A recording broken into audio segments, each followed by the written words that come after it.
বাংলাদেশের গণতান্ত্রিক উত্তরণ প্রক্রিয়ায় জার্মান সরকার সর্বাত্মক সহায়তা প্রদান করবে বলে জানিয়েছেন জার্মান চ্যান্সেলর ওলাফ শলজ।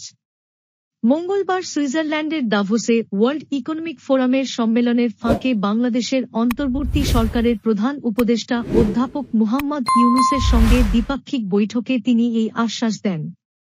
বৈঠকে অধ্যাপক ইউনূস অন্তর্বর্তী সরকারের সংস্কার কর্মসূচি সম্পর্কে জার্মান চ্যান্সেলরকে অবহিত করেন। ওলাফ শলজ বলেন, আপনারা নিশ্চিন্ত থাকুন, আমরা আপনাদের সমর্থন করব। প্রধান উপদেষ্টা জানান, রাজনৈতিক দলগুলোর মধ্যে ঐকমত্য তৈরির জন্য তিনি একটি ঐকমত্য কমিশন গঠন করেছেন, যা 6টি প্রধান সংস্কার কমিশনের প্রতিবেদনের ভিত্তিতে কাজ করছে। ঐকমত্যে পৌঁছানোর পর রাজনৈতিক দলগুলো জুলাই সন্ধে সই করবে, যা জুলাই-আগস্টের ছাত্র ও গণ আন্দোলনের চেতনায় প্রণীত হবে। বৈঠকে জুলাই বিপ্লব, বাংলাদেশের প্রতিবেশী দেশের সঙ্গে সম্পর্ক, রোহিঙ্গা সংকট এবং মিয়ানমারের নিরাপত্তা পরিস্থিতি নিয়ে আলোচনা হয়। অধ্যাপক ইউনূস জানান, কিভাবে বাংলাদেশের তরুণেরা এই বিপ্লবে অংশ নিয়ে দীর্ঘদিনের দুর্নীতিগ্রস্ত শাসন উৎখাত করেছে।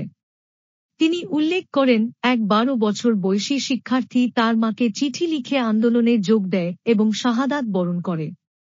প্রধান উপদেষ্টা রোহিঙ্গাদের জন্য মিয়ানমারের রাখাইন রাজ্যে জাতিসংঘের তত্ত্বাবধানে একটি নিরাপদ অঞ্চল তৈরির জন্য জার্মান চ্যান্সেলরের সমর্থন চান।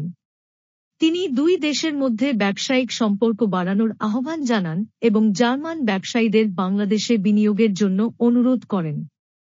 এছাড়া নেপালের জলবিদ্যুৎ থেকে দক্ষিণ এশিয়ার উপকার এবং নবায়নযোগ্য জ্বালানিতে রূপান্তরের সম্ভাবনা নিয়ে আলোচনা করেন।